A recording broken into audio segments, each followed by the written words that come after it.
Hi there, and thank you for listening. Welcome to the Alchemi-Culture podcast. I'm your host, Phoenix Aurelius. And in today's podcast, we interviewed Dr. Don Paris, who is one of my favorite individuals, very, very prolific, a total pioneer, wandering out into some very unexplored areas and doing it with extreme grace and fun and having a great time while doing it. So, for those of you who don't know, Don Paris is extremely prolific. He has been one half of the Living from Vision corporation or organization, however you want to refer to that, along with his wife, Ilona Selke. And under that umbrella, they have the Shambhala Retreat Center in Bali. They also have the Bali Blessings. Since COVID started, they have found ways to be able to employ all of these otherwise displaced people from Bali by being able to offer the Bali Blessings, which I take part in every week and have since they virtually started offering the program. And then there's also the SE-5 systems, CHIO systems, quantum wellness hubs and servers, and so many other things. So it's a very, very prolific organization that works with health and wellness and research in so many different capacities. So I was really, really excited to be able to bring Don and his work more to the forefront, help people get exposed to it. Also, Don has a copy of a book that he is giving away for free. The link will be in the descriptions. You'll get the PDF version of it, but he's the author of Regaining Wholeness Through Subtle Dimensions, which is basically the Bible of radionics. People have been referring to this for years now as one of the main sources to be able to help understand the history and the progression of various radionics instruments and so on and so forth up to the SE-5 2000. And for those of you who don't know, here at the Phoenix Aurelius Research Academy, we use the SE-5 2000 intrinsic data field analyzers and balancing instruments to be able to run all of our wellness research programs, to run our spagyric research programs, to run any sort of research that we do, as well as performing agricultural balancing and ecological balancing and so many other aspects of what we do here is really made possible because of these instruments. So I am so excited to have Don joining us for this interview today. We hope that you enjoy this. If you do, please be sure to like, subscribe, hit the little bell notification if you're watching this on YouTube so that you're aware of when we release new episodes. And be sure to share this with any of your friends or colleagues or family that you also think would be interested, because the more exposure that we get, obviously, the more we're able to bring really cool folks and new topics and so many other things to you that I've been aware of and working with for years that are just not even remotely close into the underground, let alone the mainstream. And so being able to bring some awareness to all of this is one of our main goals. So if you like this, be sure to share it, and let's get the word out. Anyway, go ahead and stay tuned. I hope you enjoy this episode. Thanks so much. All right, everybody. Thank you so much for joining us. I'm Phoenix Aurelius, the host of the Alchemi-Culture podcast, and today we have a really special guest, Dr. Don Paris. For those of you who are familiar with my work, but maybe not with Don's work, Don is the inventor of the SE-5 1000 systems and the SE-5 2000 systems as a recent development, I think earlier this year, maybe later last year. And basically, I got into radionics work and got into IDF analysis without even knowing his name. He was somebody that was a pivotal mover and shaker in this industry for, several decades already by the time I was even aware of it. And there were steps of basically barriers between myself and him for many, many months when I was working with the SE-5 1000 by hiring out analysis, and I still didn't know about his work. It wasn't until I looked into getting a system for myself to be able to do our own in-house IDF research here at the Phoenix Aurelius Research Academy that I even started looking into what he was doing. And I was like, oh my God, this is somebody whose work I really need to follow. And the more I got interested in the lines of work that he was doing, the more I realized, wow, he's got his hands in a lot of different things. So today I'm very, very pleased to bring to you the enigmatic and somewhat mysterious Dr. Don Paris. And today we're going to be chatting with him a little bit more about the SE-5 system and about radionics in general and a number of other topics. So without further ado, I would like to introduce to you all Dr. Don Paris. Thank you so much for joining us. Yeah, thanks, Phoenix. Yeah, I do kind of like to stay in the background. It's not something that I mean, if you look at my videos, it looks like I'm all over the place, but realistically, we've kept things very low key since we started 35 years ago, a little bit more than that, in this field, for a number of reasons, and probably the main reason is the first year we got interested into radionics. 5 major radionic people got disappeared. Let's put it that way. Yeah. And um, and so it's not something that we're not here to rock the world. We're here just to get people interested in a phenomena that's been around for over 100 years and let people experience it for themselves. And we are a very, very small group of people. It's not very well known, as you know. Yeah. Because we're not out there trying to make a buck and blast this all over the world, and that's not what we're about. We're really researchers like you are, and but we do have to have equipment to do research with, and so that's why we build it. But yeah, we're not here to compete with the pharmaceutical companies or the medical industry or the agricultural things. There are people doing amazing things, which I'll show you some pictures later. But yeah, we just kind of keep it low key, and that's part of the blockage where you found of trying to find me. It's not like I'm hiding out, but I'm just not out there trying to make a huge deal out of this. Yeah, exactly. Yeah, well, like you said, you develop an allergic case of disappearing every time that you do try and, peek your head up. And, certain forces of B like to play whack-a-mole, just because of the tendency of people to make claims, typically Right. while using hardware and software such as this. So I think it's really good that you put that out there. Now, one thing that I want to ask before we get too deep into our interview is, realistically, in fact, a lot of the history of radionics actually tends to be very somewhat taboo and even somewhat legally iffy, simply because of the term radionics, right? From what I understand, the initial theories based on radionics were that it works similar to, but nowhere within the bandwidth of, radio frequencies. And it's like you find a frequency that is able to dial into a certain, so to speak, channel to be able to influence fields of information. And it was because they talked about things using radionics, as in there's a radio term inside of there, that there came to be a lot of legal scrutiny. Do I understand that right?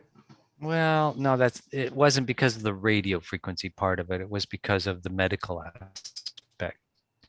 And you're right. The people that do get into trouble are the ones that make medical claims, basically. And that's when they'll have, disappeared or at least been shut down for that. And it's true that in some, there were some instruments that actually used a little radio transmitter. Some of the older equipment does do that, but the original stuff, I'll go through a couple pictures and I can show you some of these old devices that started all this. But yeah, it started out with a very simple concept, which was a phenomena, and it still is a phenomena. It's not that we really understand it today. But at least now we have some quantum physics and different perspectives on physics that they didn't have 100 years ago, so that we're making some sense out of what's going on, because it's action at a distance. And action at a distance is a very strange, Einstein called it spooky action at a distance, because he didn't understand it. It works in the mathematics, it works in practicality, but it doesn't work in physics, realistically. I mean, it really doesn't fit into that paradigm whatsoever. but the legality part of it, true, radionics itself, in some states in America, I think they still have some laws on the books saying radionics is illegal. But what they're talking about is using it as a medical practice. And now in England, it's legal over there. Right. When they did take it to court to try to show that it was fraud, the judge's wife had been cured of cancer by one of George Delaware's radionic devices. And so the judge said, look, I know this works. It's not fraud. And he threw it out, and it became legal over there to work underneath of a medical doctor. It's not above them, but to work underneath of them. And different countries, like in India, for example, the SE-5 itself is approved as for doctors to train to be able to use it as a mode of analysis and balancing. Whereas in America, we never quite got that far with the regulations, but in India, it's actually been approved. You can get certified, let's put it that way, legally to use SE-5. You have to train with a doctor, but other than that, it's good. But yeah, it's got a kind of a wild history, and I do go through that in my book. Why don't I show a couple pictures here? Please. And I know some of you are just listening in with the audio, so I recommend you look this up on your YouTube channel so you can watch some of the pictures. But I'll try to describe some of this stuff. Let me see if I can get the slideshow to start. And okay, are you able to see that? Yep, that's that. Okay. All right. So now we do use the word radionics occasionally, and it is a little bit of a misnomer. We don't use radio frequencies. We use what are called scalar waves. And in my book, Regaining Wholeness Through the Subtle Dimensions, which your readers can go and get a free copy download of that if you go to my website, se-5.com, and I'll pop that up here in a minute. So it's S like in Sam, E like in Edward, and the minus sign and the number 5.com. And sign up for my newsletter there, and then you'll get a link to download my book. But this is a picture of the SE-5 itself, the SE-5 1000. And here's a picture of my book, which you can download, Regaining Wholeness Through the Subtle Dimensions, where science meets magic. And this is really the crux of it. To say that science, that this is 100% science, would be a misnomer, because it does have some esoteric or magical qualities to it, as I think actually all science does. But I think basically trying to reduce anything in reductionism to its simplest component, we all try to do that, but life is a little bit stranger than that. And no matter which science you look at, there are always some anomalies that pop up. But this one has a lot of anomalies, which you'll see some pretty wild stuff in here. Now, just really fast, just for the listener, I want to, the amount of listeners that are hearing this are probably very mildly familiar with radionics or intrinsic data field analysis and balancing and things like that. So let's maybe just break this down, like what is now considered to be a radionics or an intrinsic data field practice has been broken up historically into numerous different sects or different disciplines or studies, I guess we could call them, that use different types of instrumentation throughout the ages. Like, for instance, with IDF analysis, so much of what we're doing is based on a kinesiological response that we're getting with traditionally a stick pad, right? And the stick pad has its history and use with shamanism in Africa. Is that correct? That is correct. Yeah, they actually have a rubbing wood that was made out of wood, and they would find a special kind of wood and smooth it out to where it had the right consistency, and then they use it as a tool. There's a high-tech version of that as well, called a toughness plate, which chiropractors all over the world have been using for, that I know, 30-40 years. And it's a rubbing plate. Now, what the toughness did is they took like a tight piece of plastic, and then they put a coil of wire around it, which helps that drum, basically it's like a drum, resonate, so that when they get the stick, it'll actually squeak, which is really cool. The piece of wood, I've never actually seen one of those pieces of wood, but I have tried it myself on a piece of wood, and you can get a pretty good stick response on the wood. Um, and now we've developed that into even one step further, which we call the precision stick detector, which is an Right. electronic version of the standalone wood thing, which amplifies that stick response, but then also tells you when the peak of resonance happens by having a little light come on, and we can show it on a graph on the computer. So Yeah. yeah, that's a good point.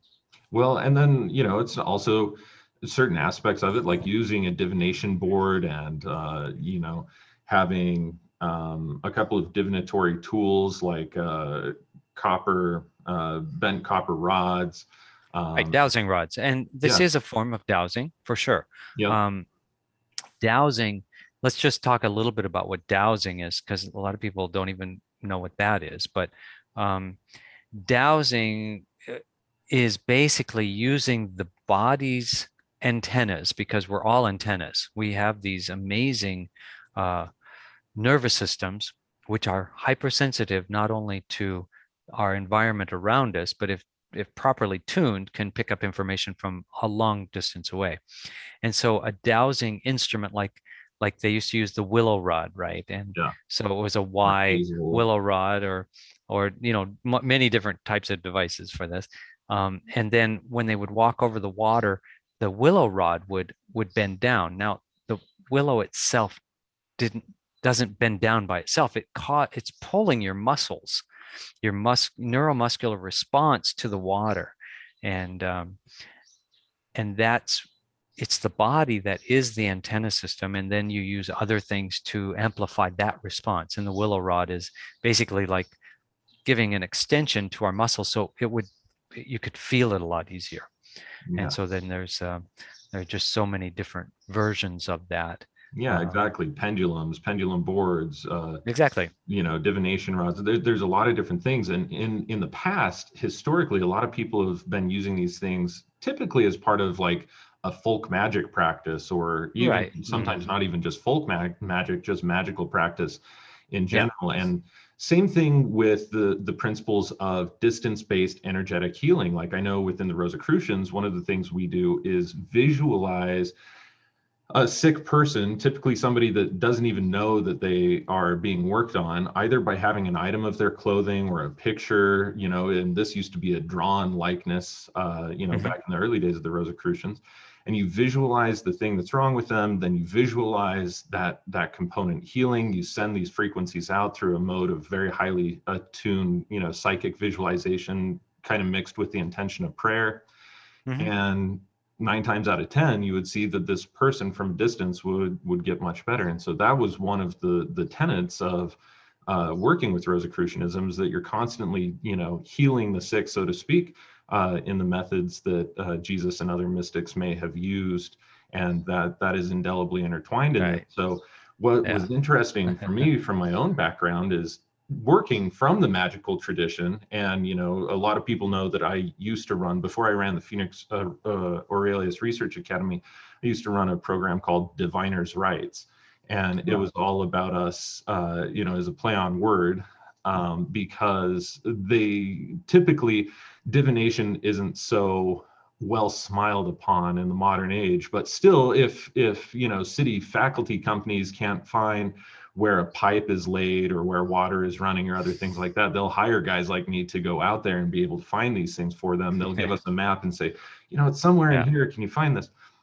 But on paper, they don't like to show that these are transactions that they're having. And and so is almost every utility truck, electrical and plumbers and stuff like that, they keep some L rods, dowsing rods in the truck. I've seen this over and over. And I remember once I walked out of my door and my neighbor was over on his hands and knees in the bushes. And I said, what are you doing? He said, oh, I'm looking for my water meter. I've been out here for 45 minutes and I don't know, it got grown over and I have no idea. We live out in the country a little bit, you know. I said, okay, well, ran back in and grabbed my L rods and then walked over this way and walked over that way and then opened the bushes. And I said, oh, it's right here, you know? And he said, how on earth did you do that? He's been out there for 45 minutes. It took me less than a minute, you know? Yeah. I said, you know, it's just so I gave him a little bit of an explanation. My neighbors don't really know what I do. So, Yeah. Well, but and even if you tried to explain it, it's just like, yeah.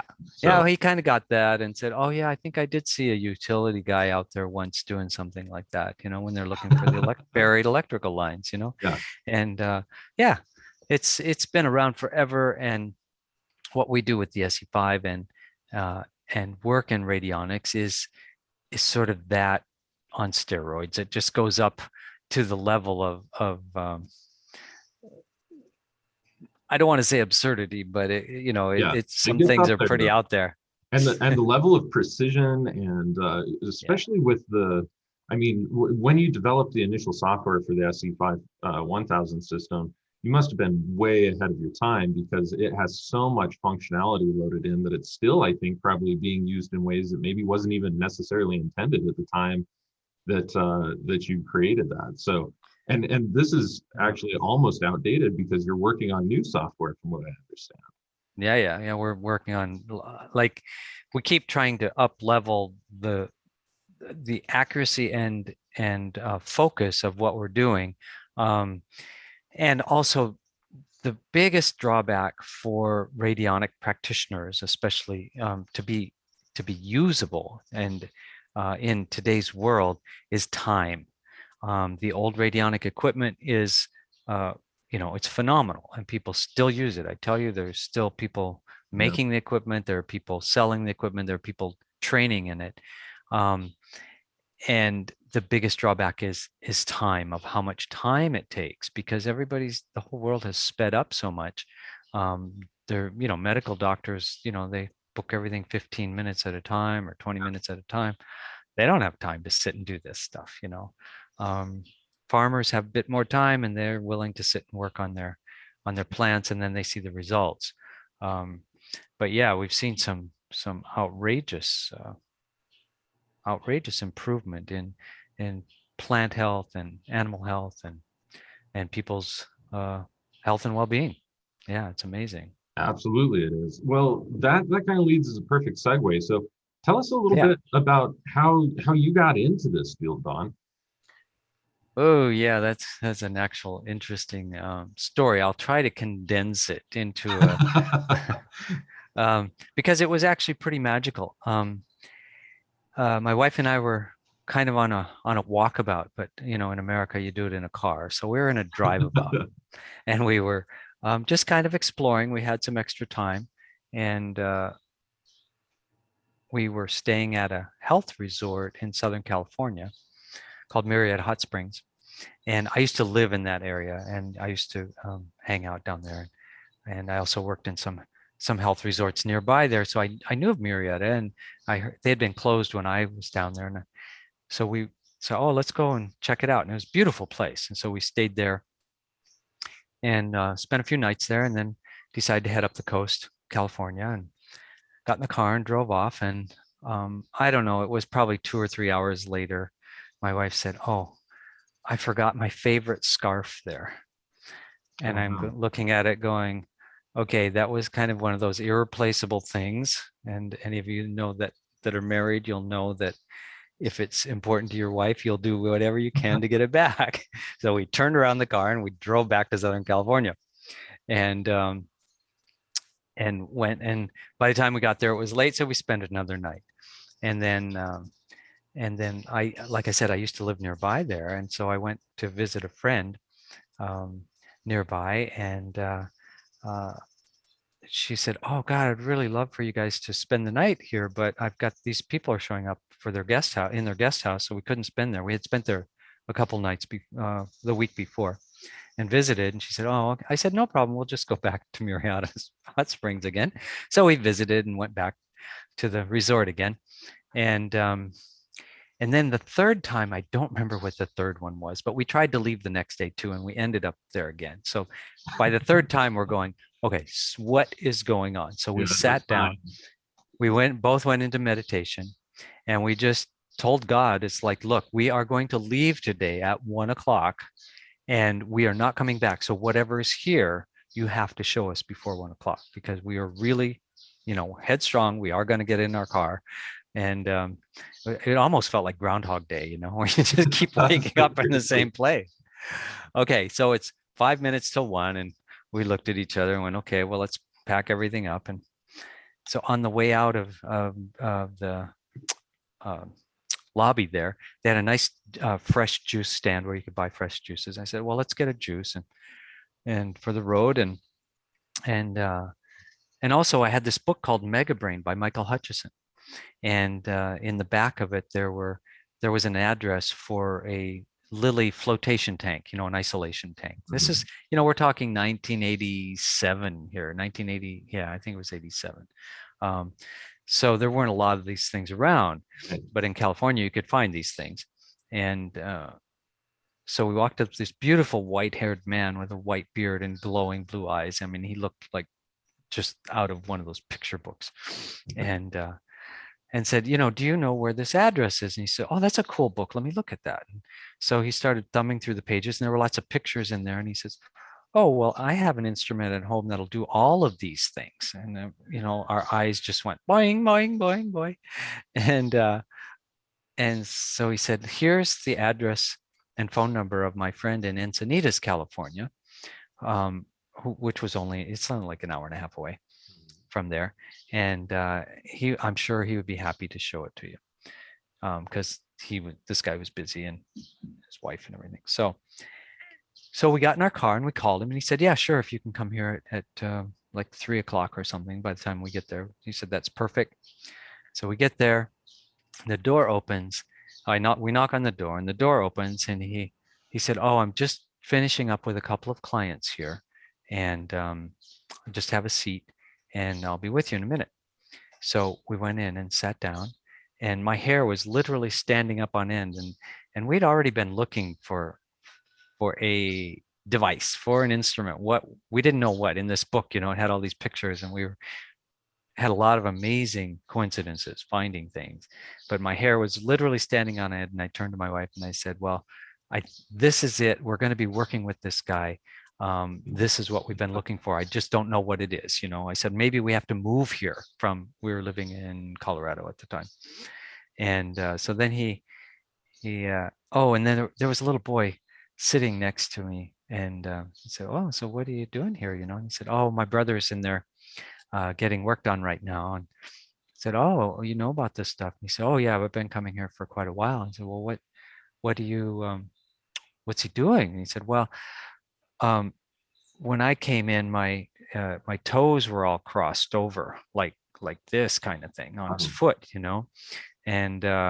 and I said, well, how's it look now? And he took off his shoe, and they were all straight, and the little toe was just touching the other one, just leaning up on top of it a little bit. And I said, well, that's pretty amazing. And he said, oh, that's nothing. You should just see my brother.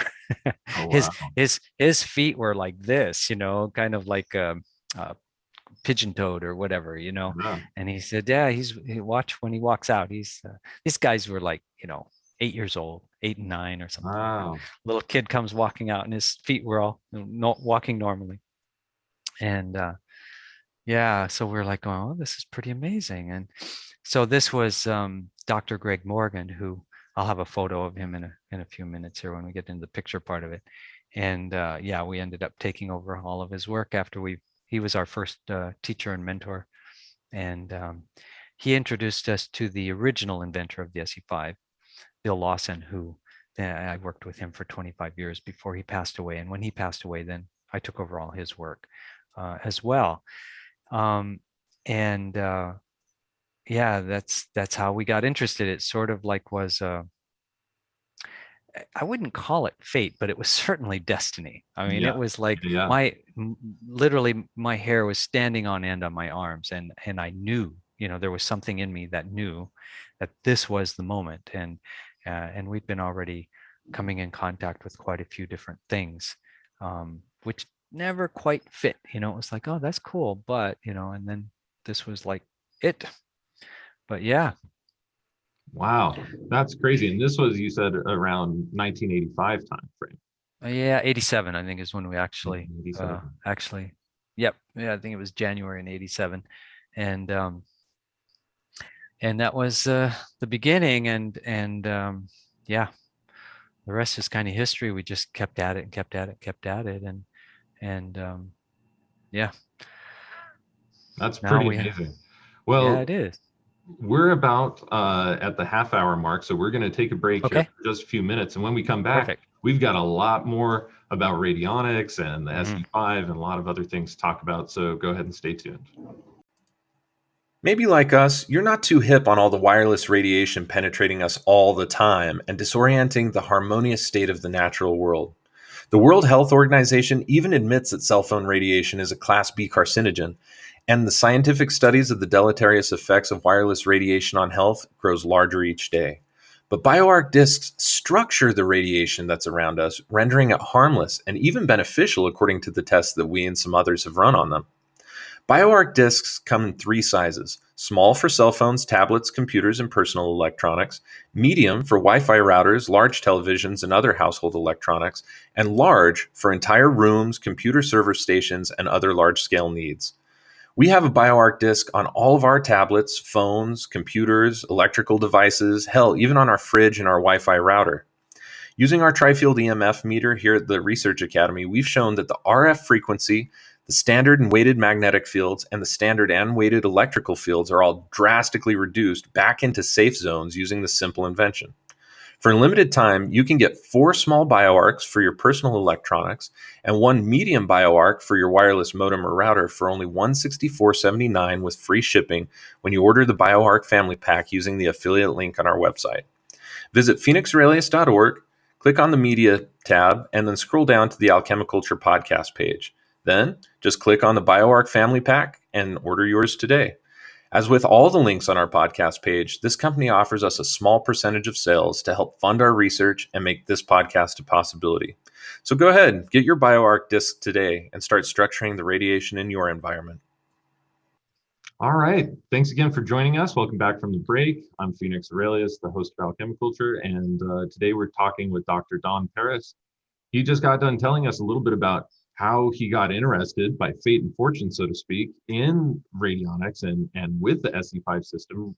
So that was a very, very interesting story that I learned during the break. Not too many people have known up until this point. So thanks so much for sharing that with us, Don. Yeah, it was an very interesting uh, series of coincidences, as they say, but synchronicities that pulled all that together. And I do feel very, very blessed to have found this work and this technology, and it fit right in with what both of us were already uh, in our spiritual understanding of life. It fit right in with that because Mm-hmm. we're not working. This is definitely consciousness interactive, and it works on multiple dimensional levels. It's not purely physical, even though there are physical components like scalar waves and informational transfers, but it's really working on multi-dimensional levels, and that was both of my wife and I's passion, and um, still is our passion of where life begins. And it, for us, it doesn't begin on the physical level. That's kind of where it ends up. Yes. And where it begins is on a much higher level of reality, which is, probably to your listeners is quite normal. That's a normal state of being, to know that pre-physical multidimensional living is where life really is at, and then the physical is an expression of that, and not the other way around. Yeah, absolutely. We see that the things that are the most excited are tend to be the most volatile things, and those typically aren't very corporeal. But as they condense, as they precipitate, so to speak, then the those vibrations, those wavelengths, tend to precipitate a little bit more into material aspects. So, Right, speaking exactly. of your past and your work and things like that, go ahead and tell us a little bit about what it is that you do now, especially with the SE-5 and radionics and things like that. Tell us a little bit more about your work, and then let's hear a little bit about the history of the SE-5 itself. Okay. Yeah. I mean, basically, it's the same. Everything that we do is built on the same premise, and that premise is that we have the ability to tune into these subtle energy fields, these intrinsic data fields, at a distance, whether it's coming from a plant or an animal or a person or a mineral. And when we get the information that we need, if there's something that's not in balance in that system, and from our perspective, the way that the physical manifests is through a blueprint. There's like an informational structural blueprint that the cosmic energy, whatever you want to call that divine force, it shines light through that pattern, and that blueprint is what holds the physical structures together. Without that, basically, there's no coherence. There's no atoms won't stay in their place, and electrons will go out of orbit. All those things are structured from an informational blueprint. And so with radionics, we have the ability to tap into that blueprint, even at a distance. And then if there's something out of balance in that, then we can balance it. And that's the premise. And then from there, it's just like, going up, up, up. So our current project, something that we have never really done before, this has been really a one-on-one thing. So a person would get the SE-5, we teach them how to use it, and they basically do their experiments with their friends and family, pets and whatever, plants and everything else. We've never really offered a way for people to experience this intrinsic data field balancing without getting their own equipment and training in it. And we've done that for 35 years. I've probably taught people in more than 40 countries around the world, which is still, it doesn't mean there are thousands and thousands of people out there, but they're spread out all over the world. Yeah. So we've decided to allow people to choose from a list of about 50 different programs, and then we'll run those programs on them so that they can get the experience of that. And later on, I'll give you that website where people can check that out and sign up and try it out for yourself. That way you get the personal experience of it. And we've got some amazing programs and stuff. So we'll look at that. Now, I'm really excited about that. And I know that a lot of our listeners are going to be very excited about that, because we have a waiting list. If I was processing, which I could never actually do, if I was processing 30 clients a month, yeah, I would still have a waiting list of maybe 4 to 5 years. We have an enormous email list of people who have written in and said, hey, we heard from so-and-so that they got better after engaging in your research program. We wanted to see if we can participate in the research. And realistically, for individual practitioners like myself to constantly do the analysis or even just run broadcasts, I would have to have this whole room filled full of just balancing instruments and other things in order to be able to do that.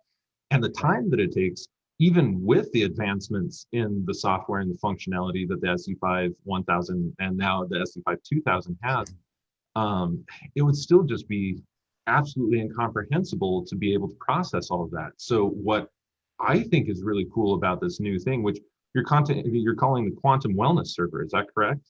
Yeah, quantumwellnesshub.com. Yeah, I'll write that up for people, but it's the quantumwellnesshub.com. And and from there, you can just choose a lot of different categories, and maybe we'll look at that in a few minutes. But let's get back into a little bit more about the history and what this is. And then, I happen to be in the fortunate position of having a lot of instruments, which, these things are quite expensive.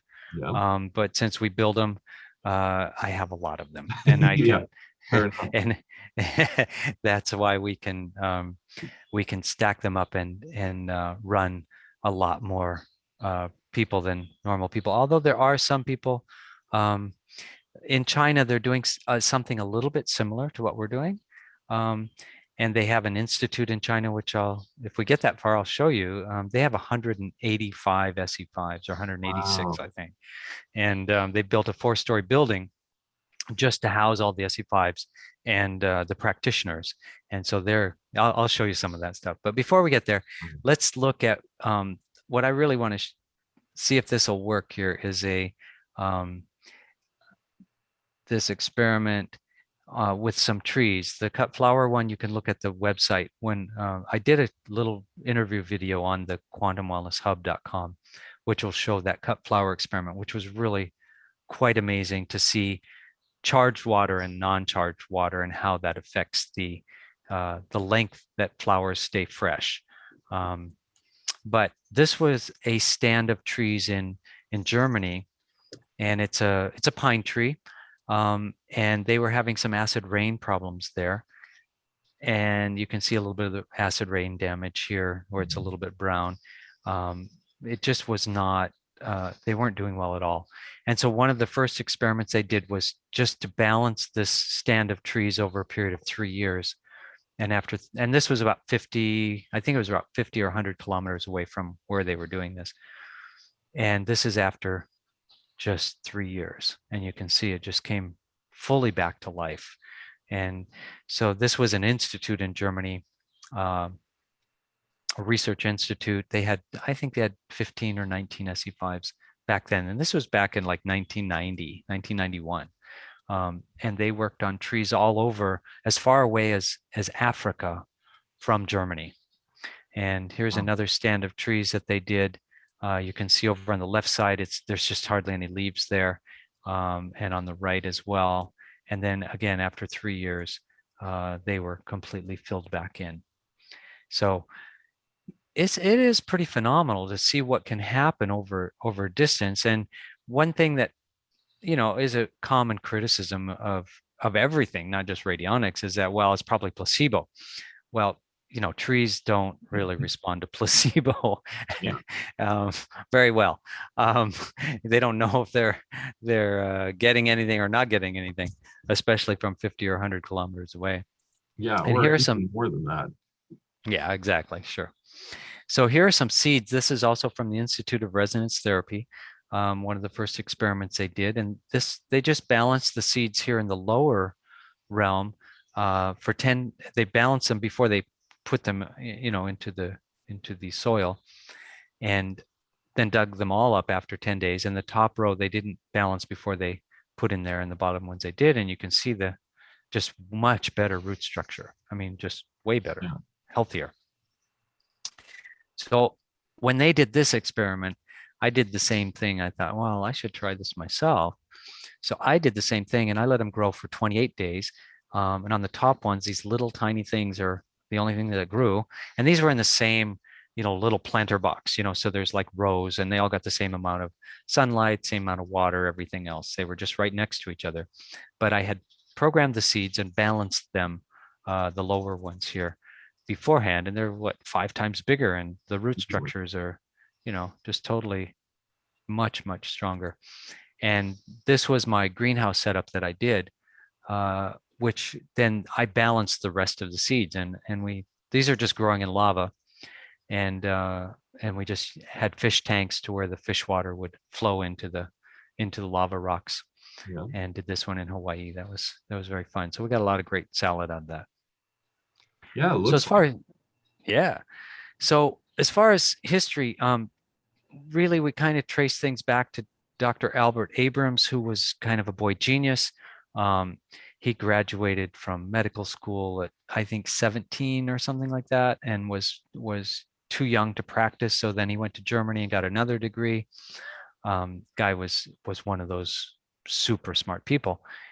And basically how this happened was, one day they used a method at that time called percussion, where they would kind of pound on the stomach area to see if any place was sore, to see if there was some damage under there. And one day when a client came in, he was tapping on his stomach, abdomen area, and it sounded like a hollow drum, and he thought that was very interesting. And so when he went back to work that day, the next day, got to thinking about it, going, well, let's see if we could reproduce that. And he couldn't reproduce it until he thought, well, what was different? And it was when the patient was facing west. Only when they faced west would this hollow sound appear. And so he started doing all these experiments on all of his clients and found out that they had to face west, and this hollow sound would appear in different places on the abdomen depending on what kind of ailment they had. And so he started logging all this stuff. And this was the very, very beginning of it. And he was thinking this was some kind of electrical reaction because, okay, if they're facing west, that means north and south pole of the magnetism or electricity or something, some kind of force was interacting with their field. And so he was notorious for experimenting beyond. The difficulty part was that showed up is that sometimes 2 or 3 diseases would show up in the same place in the abdomen. And so he wondered if he could build some kind of resistance box to block some of these radiations, which he thought they were kind of some kind of field effect or radio wave, or he didn't know what they were, but something. So he built this device here. Was called the Reflexophone, and it was basically just a resistance box with, as you dialed those 3 different dials, you could set the amount of resistance. So he would have a copper plate with this little device in between, and then some electrodes that the person, or another copper plate, that the one healthy person stood on one plate and the sick person on the other plate, and in between he could adjust this. But he would pound on the stomach of the healthy person, not because a lot of the times the patients were too sick to even tap on their stomach. So he found out he could do this with a copper plate connecting the two, which would make sense if it was some kind of electrical radiation. So he ended up teaching a lot of doctors how to do this after he kind of perfected it, and they had great results. And one of those people that got involved was Dr. Ruth Drown, who was a chiropractor. And this is a picture of one of her instruments. She started also making some instruments, but she's the one that figured out that you could use a drop of blood. He might have been doing that too, but she definitely refined it. Instead of the sick person showing up for the appointment, could use a piece of hair or a drop of blood and put that in the instrument. And then she added on this stick plate here, which is like that rubbing plate. Now this one looks like it's wood with plastic or something on top. I've never actually physically seen one of these, but that's what it looks like. And I don't know if it looks like there were some wires attached to it. So there was probably a coil of wire or something inside as well. So she really moved the whole radionic field forward. This was her large machine, and this was quite a piece of furniture. Yeah, seriously. As you can see. And so she made equipment for quite a while. And then during the Second World War, Galen Hieronymus, not Galen Hieronymus, sorry, Hieronymus he was Bosch. later. George Delaware was in England, and he was getting his equipment from her. And then during the Second World War, they stopped shipments of anything, just electronics and all kinds of stuff, going out of the U.S. and into England. And so he started making his own equipment based on Ruth Drown's equipment. And he also then advanced it quite a bit more too, and did some amazing things. I can't go into all the history on all these guys, but they're in my book. So yeah, I go into a lot more detail in my book. And then Galen Hieronymus. Now, Galen Hieronymus was a radio engineer. So this is where radionics, where he really was involved in radio frequencies and understood this. And he would actually use a little AM radio frequency generator in some of his devices. And he had the stick plate as well. And here on the top of the instrument, he's got some dials here, but on the top, there's a little coil of wire where you could put in the hair sample or the photograph. Now he's started using photographs, and he would use the negative of a photograph. he had a very amazing experience of he wanted to see how far away he could get information, right? Hmm, So he took some photos of astronauts from Apollo 11, I believe it was that's Apollo right. 11, and he measured their vital signs every hour on the hour from here to the moon from their photograph. It was a 500-page report, and he sent it to NASA, and they checked it, and it matched everything that they were taking on the spacecraft hour by hour. And so they were totally blown away. And there are some rumors and stories from through some of my contacts that NASA did get involved and built some of their own radionic equipment to monitor the astronauts when they're out in space. But that's supposed to be hush hush, and you'll Yeah. probably get, you know, we've heard it from actual astronauts, um, but we can't say who that was or what they have going on down there. But you know, it makes sense if you could monitor people's vital signs from a photograph, and they can be halfway across the universe. Then you've got a pretty good, and it's instantaneous. You know, it's like Exactly.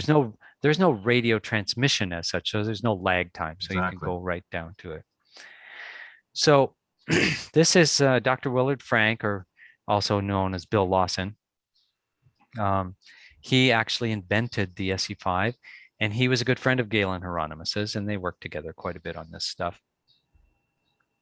And well, this is the first photo I have of one of his devices. It was called the Digitron D, and this was his fourth unit. So he had the Vitatron and the I don't remember all the names of these things, but the Digitron was the fourth unit, and this was the world's first digital radionic device ever invented.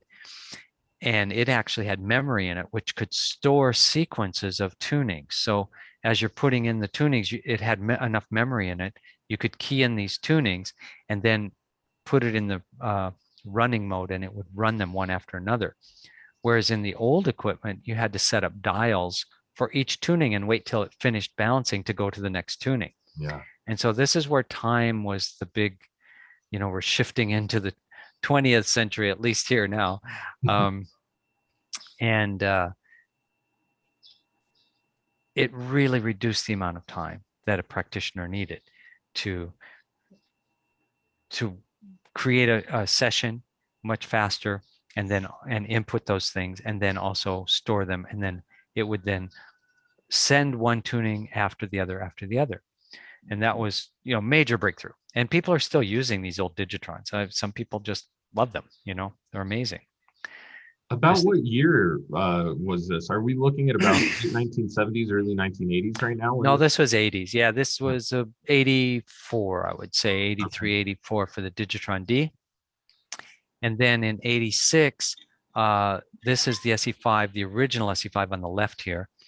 And on the right is the SE-5 Plus, which was 1990, 95, 96, I think, was the SE-5 Plus. Right.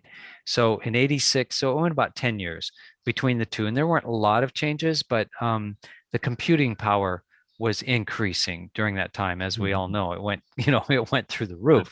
Yeah. It started with a nice little pocket calculator computer from Sharp, and which again was just, for its time was unbelievable that we could make several little custom programs and store them in there for people and then call them up and run. But he also put an RS-232 port here on the side, a serial port, which allowed us then to interface with a PC. And so the original DOS software was crude, but compared to today, but it was just head and shoulders above a little Sharp calculator. I actually had the opportunity to see one of these original SE-5s. I had a student come by last year who was studying a fermentation class with me, and she had heard one of my interviews where I was talking about doing intrinsic data field research. And she found one of these online and brought it in, was like, can you teach me how to use this? It's like, oh yeah, this is just a crude version of the more modern thing. But yeah, she found it for like $200 or $300. So I actually got to play around with this and work with one of them, and seeing some of that older machinery, and then having that, it was light years ahead of every other instrument that I could find that was even somewhat contemporaneous to it. Yeah, for sure. I mean, this time period, this was, I mean, this was like having a Lamborghini back in the 80s, compared to everything else that was out there. And of course, we've gone, we're light years ahead of that, but that's the way things develop. So you remember I talked about Dr. Greg Morgan, and here's a photo of him with his original SE-5. And he's the one that wrote the Biofield Research Manual, which is about 300 or 400 pages of organized tunings that you can go through one at a time. And he wrote that basic database as well for the software that we still use, and which he still gets royalties for, which I pay him every time that somebody gets an SE-5, which is really great for him. And but he really deserves it, because he put so much time and effort into this, and he was working on just huge numbers of clients back in the 80s and the 90s, and until he retired. But yeah, he was one of my very first teachers, and yeah, we're still good friends. He's just amazing guy. And I do have some videos with him in it on the Radionics School. We do have a school, it's radionic.online. And that if you go, it's not, they didn't have radionic.com anymore, so I got .online, but we've got, I don't even know how many courses are on there, 20 or 30 courses, and a good number of them are free courses. People can just take the course and see how these things work. And then of course, a lot of them are paid courses by myself or Ludi Larson or Jan van der Est out of Holland. We've all been teaching. Ludi was also one of my very first teachers, right from the very beginning. And she's been doing it just even longer than I have. It's totally amazing. Yeah, so definitely check out my book, Regaining Wholeness Through the Subtle Dimensions. And if you sign up for my newsletter at se-5.com, then you'll get a link to download that. And that'll go through in detail about the history and what we're doing, in the modern day with this stuff. But so here's a picture of the SE-5 2000 and the precision stick detector. I know a lot of people are not able to see this, but it would be well worth it to look up this video so you can see some of these things. But it's a complete little system of working together with the computer, and we've got different accessories that come with it for like a little laser scanner, an output cable, input plate where you can use reagents, and a lot of these words you're not going to know, but as you get into this more and more, it'll make some sense. But yeah, we can do some amazing things. And here's a photo of the SE-5. This was the SE-5 1000, which is basically the same as the 2000, but the 2000 then has the precision stick detector that comes with it. Yeah, so that's a little quick overview of history, very quick. It has a deep history. It was a blip. Hopefully we can have you on again in the future to deep dive into some of these flesh it out a little bit. Yeah, the history here is so rich and so deep, and the advancements for those who are interested in radionics and intrinsic data field work and research, the advancements that have happened are really important to understand, because it gives us a glimpse also of where new developments can go and where they're going, and kind of, it's just like anything. If you know where something has been in the past, then you can kind of begin to see the causal trajectory that it might extend into the future, and I agree. Give some more inspiration along those lines. So, we're getting again to the top of the hour here. So we're getting ready for our second break. When we come back, I want to talk to you a little bit more, though, about the work with SE-5 2000 and just talk a whole lot more about utilizing this instrument for research and Yeah. for experimentation and some of the things that Okay. you've seen, because I think that this is one of the things, so many of my listeners are familiar with my own work, and they, we even have premium content so that I am able to show my case studies. Oh, uh, cool. so Oh. we've developed for the last 3 years, as you know, I worked with Richard Kirby for about 2 years, where I outsourced all my work to him. And then as of Yeah. last year, we started working with your company directly and purchasing units so that we can do our own research. And now we're releasing all of these case studies. So people are able to hear about these things, but as far as they're aware, I'm one guy doing this very wacky thing in a sea of otherwise non-existence that you see elsewhere. And so I think that it's really important for people to be able to know that there are actually other people out there doing this, and it's not just me making all of this up, or Yeah. basically Sure. using this instrument that's very obscure. This is actually something that has a long history of development, and this is kind of at the present moment the pinnacle of the technology, as far as I'm Definitely concerned. is the pinnacle. Yeah, Yeah. definitely. So at any rate, let's go ahead and take a break, and we'll come back here in just a few minutes. Stay tuned. Okay. Awesome.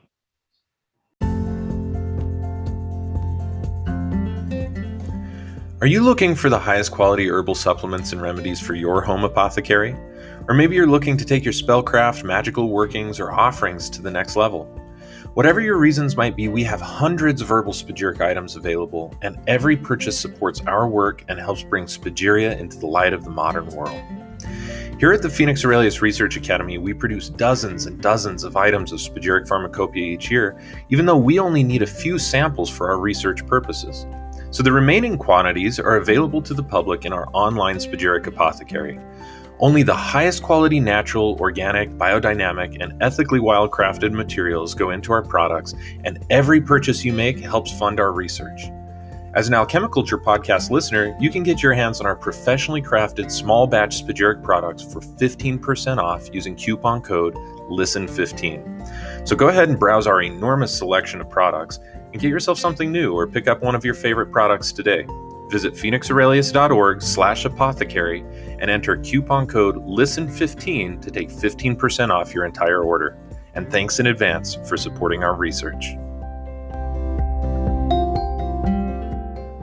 All right, welcome back, everybody. I'm your host, Phoenix Aurelius of the Alchemi-Culture podcast, and we're here again with Dr. Don Paris. So far in this podcast, we have discussed a lot about how Don got interested in this work, which was really fascinating. We've also discussed a lot of the history, albeit a very, very short amount of all of this. We were just talking during the break that we might do some future episodes where we try and unpack this a little bit more and go into more depth, because it really is so rich and so fascinating. All of the developments and what led from one development to another, ultimately by necessity for people to be able to use this technology. So we ended off with a little expose of the new SE-5 2000 system, which is actually what we use here at the Phoenix Aurelius Research Academy for all of our investigation. I first, I bought my own instrument in 2020, and that was the SE-5 1000. The precision stick pad had not yet come out. And then we got the precision stick pad, and I'll tell you what, the difference is, I can't say it's like night and day, but it's the difference between twilight and dawn. I'll tell you that much. That's a great description.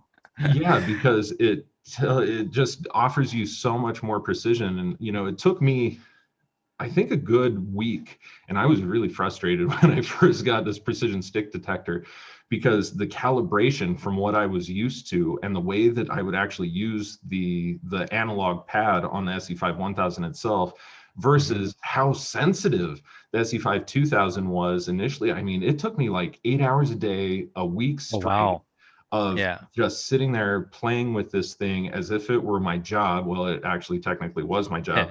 But being able to do that with such a fervor and such an intensity to really get it dialed in. And what I would do is I would ask custom word tunings of questions that I knew the answers to already. And then I would take a reading with the analog pad on the SE-5 1000 and then do it with the SE-5 2000 precision stick pad. And the differences at first were so vast because of getting used to the new pressure and all of these other things. And the damn thing would just beep at me and all these things. Once I got that dialed in, though, I was getting within a point to a point and a half of difference between all of Awesome. my answers. And Yeah. I'll tell you what, I wouldn't go backwards now. Like if I Yeah. absolutely had to, I'd use the analog pad, but I'll tell you what, the precision of the PSD, thus appropriately named precision stick detector, is so much higher and so much greater. So it's cool to Yeah. see that, you know, even after all these years of you using the equipment and you know, developing and designing software and all these other things, that you're still working on it, that you're still designing and moving the technology forward. I really like that. Yeah, and the new software, we're coming out with a pro version software really for professionals like you guys that are doing this every day. Um, we've worked also on the firmware. Firmware is the software inside the unit itself, you know, the machine language.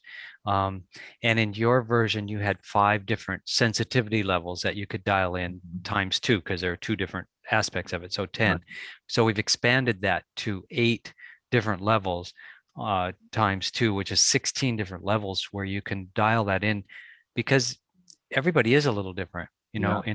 in their approach to this, and their physical body is different. And so we've got to be able to calibrate uh, to fit your needs. You know, I mean, I set this all up from the beginning with my abilities, which is great because, you know, I use it every day and I can Right. dial it right in. I didn't really even need all those calibrations because we set it up to mine. But then when I started testing this, and we started test, it took us, this was over a 3-year project to get this stick detector out. And I took it to several, United States Psychotronics Association has a, Mm-hmm. well, I used to have a live convention every year Yeah. where it's all people like us, basically. I mean, you know, it's not huge crowds, you know, maybe a couple hundred people, but, Yeah. you know, it's not huge. But so I got a lot of people to test it, and I realized how variant everybody was, that not everybody was like me, which was a real wake up call. I Yeah, figured everybody was I just bet. like me. I would always teach the people who are, you know, joining on with the research academy. They, as you know, they bought some of their own units, and I started working with them, saying, Mhm. hey, you have to learn from Radionic Online or Dot Online, I guess, first, and then take all of, you know, at least the basic training, and then we can show you the calibrations and methodology that we use here at the research academy. And Right. that was one of the biggest wake up calls for me early on, was seeing that, you know, my one of my apprentices who lives in Greece was not able to get nearly the same stick at first. And, you know, there's so many tools and backgrounds and things like that. And you already had a little bit of a history by the time you developed these instruments, of course. Yeah, Using a long different history already. yeah, developing and working with different radionics instruments. For most Yeah, people who get this is their first instrument, and so the sure. variation is so wide. Yeah, we'll have to talk about that another time too, like Yeah. some of what led you to the PSD. But anyways, let's go Yeah. ahead and talk a little bit more about uh, just kind of the SE-5 system and things that you Okay. have seen with it, and Yeah. get into some of that. Okay, before we do that, I did throw up here on the screen, se-5.com is where you can sign up for my newsletter. You'll get some information about the SE-5 as well. But if you sign up for my newsletter there, you will also get my book for free. I also have that same offer on the quantumwellnesshub.com, which when you sign up there, you can also get my book for free. And we'll have And links to all of this under all of the okay, descriptions for the podcast and the YouTube. okay.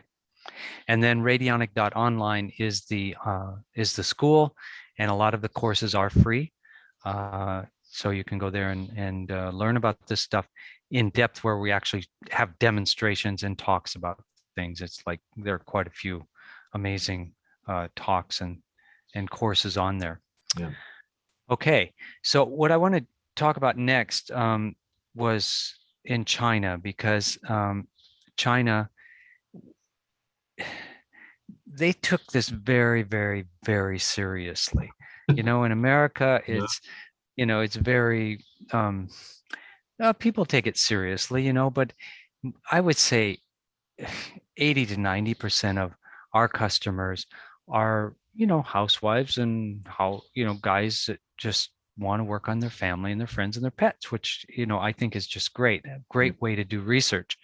They don't really want to have clients and whatever, I don't blame them. It's like it's a whole different level of professionalism. But most of our clients are really, just people, a lot of retired people. It gives them something to do. But in China, they took this super seriously, and part of the reason was, here's a little picture of one of their institutes in China, just the front door. I thought it was nice looking. But they, this is all in Chinese, isn't it? There must be something in English here. Oh, there it is. Okay. Okay. So what they did was they went around China, and all these little dots are in different places in China where they traveled to. And they sought out more than 20 healers in China. These are herbalists and the traditional Chinese doctors that are disappearing basically from China. They spent more than $6 million collecting ancient herbal remedies that were still like in some of these little mountain towns. They would find the guy and or maybe his family, but they still had some of the remedies. And they really spent over $6 million doing this. And they got over 600 secret recipes. And their concern was, the guy that financed all this, his concern was that China has become polluted, for one. So the quality of these herbs are not what they used to be. And two, where these come from, most of these are out in the country, and all the people are leaving and going to the cities. And they're not studying this stuff, and they're not handing it down to their grandsons, great grandsons, like that used to be done. So they have, like I said, they have 183 SE-5s, and I'll show you a picture of their institute that they built. This was just the small institute that they had. It says here they've done over 30,000 experiments, but now this is an older slide. They've done over 60,000 experiments, and they did a whole bunch of them with in conjunction with hospitals. So the hospital would verify that the person had this problem. They would create the remedy. And what they wanted to do was to take these herbal remedies. Here you see some people cataloging them and actually creating them. They had to boil a lot of the herbs, put them down into the correct categories, because we had 600 different remedies to deal with.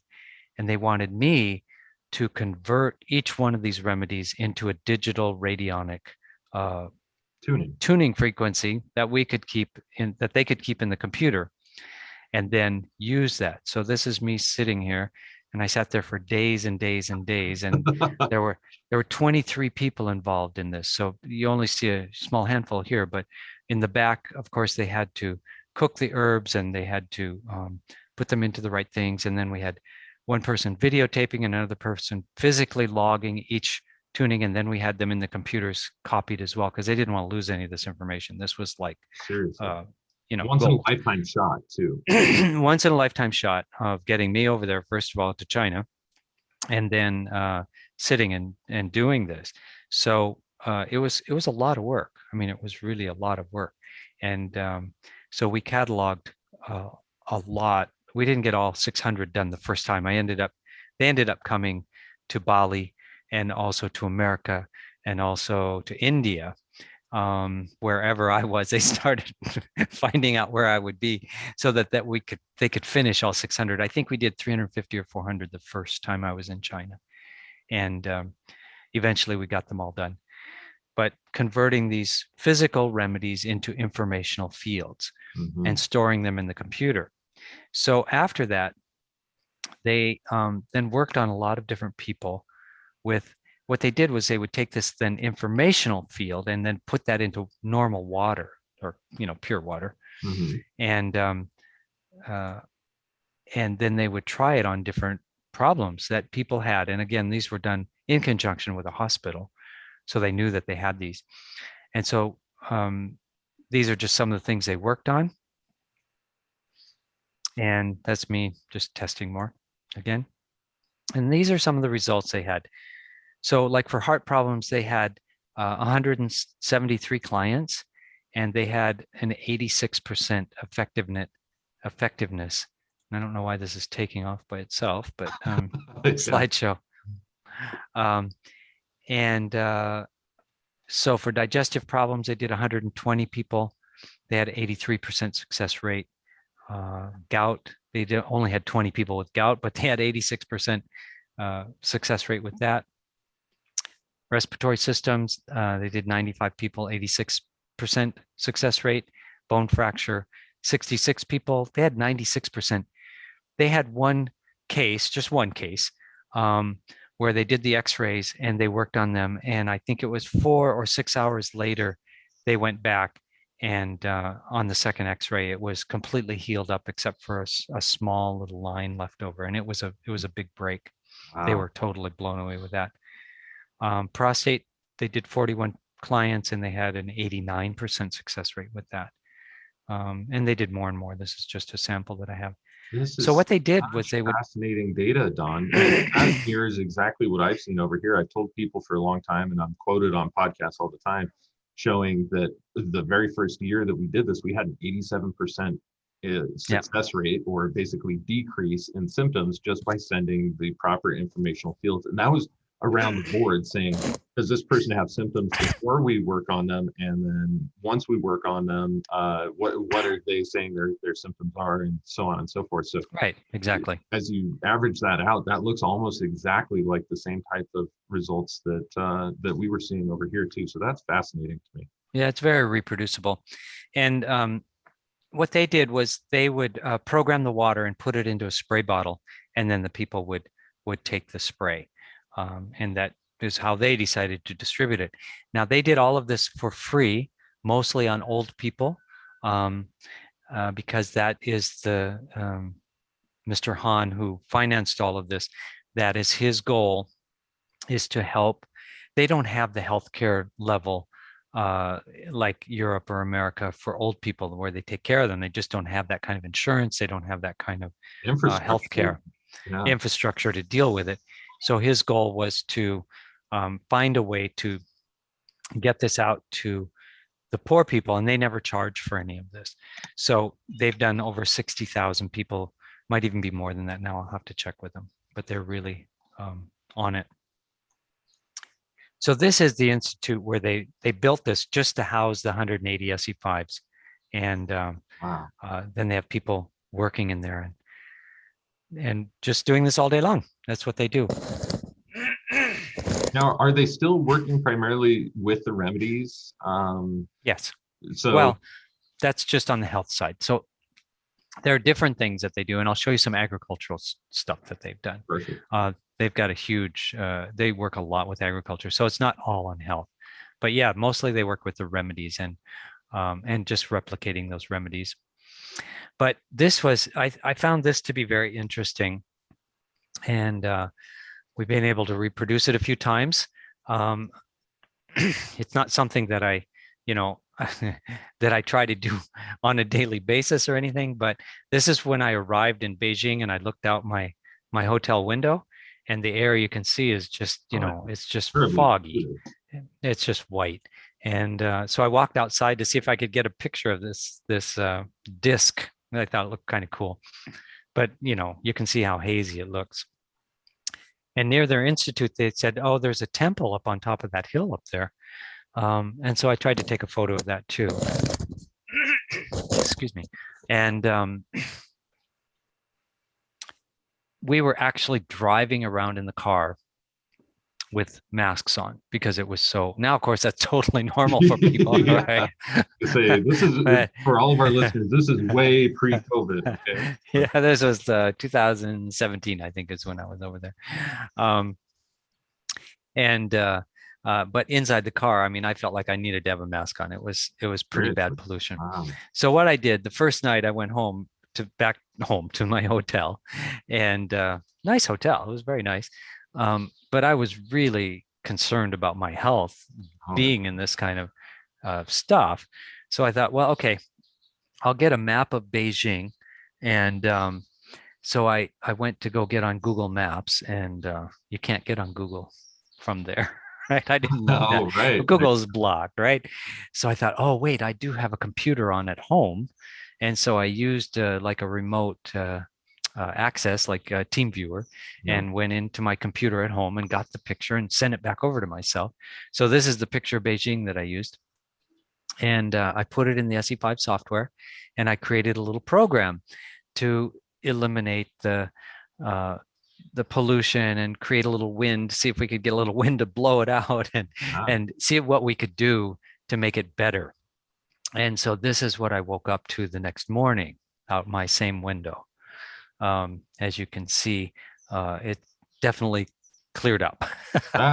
Now that's really drastic. Now, That in was your drastic. I experience, know. was there any rain or anything else that No, partially no, contributed to it? no. They didn't have any rain. That doesn't rain there for quite a long time.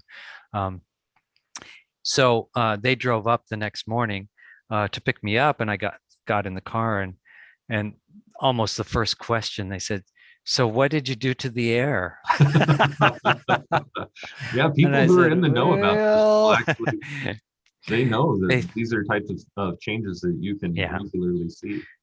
they said, "Well, if we have 3 days of clear air here in Beijing, we'll know it was the SE-5." And I said, "Look, I'm here for over a week. It's got to last longer than that." Seriously. So we went to the institute, and this is that same temple that I took the picture of. And you know, for the viewers that can see this, it's like crystal clear. And Yeah. there is a temple up there.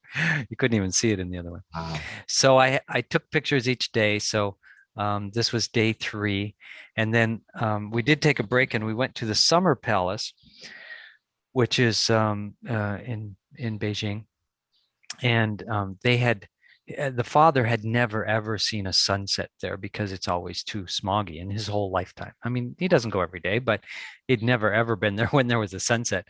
So I said, well, I think we're going to have a sunset today. And as you can see, it was pretty clear. And then sure enough, the sun went down, and he literally had tears in his eyes. He'd never seen anything like this. And Wow. there's a nice picture of the sunset going down at the Summer Palace. Gorgeous. It was really a nice Seriously. experience. So this was day 4, stayed clear, looking good, just getting out my hotel window. And then I left this morning, so it was a little earlier, but still clear. I said, well, keep taking pictures and send them to me. And I gave them the program so they could keep running it as well. So, so this was day 6, and it looked very nice. And day 7, still perfectly clear.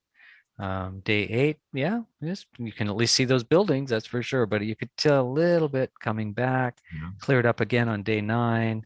And day 10, you can see it's cloudy, but you still see all the buildings very clearly here. Yeah. And then day 11, still nice and clear, but they're getting some cloud cover. And then they left on day 11, actually. They asked someone else to take a picture the next day, and they went south to where another place where the actual Agricultural Institute is.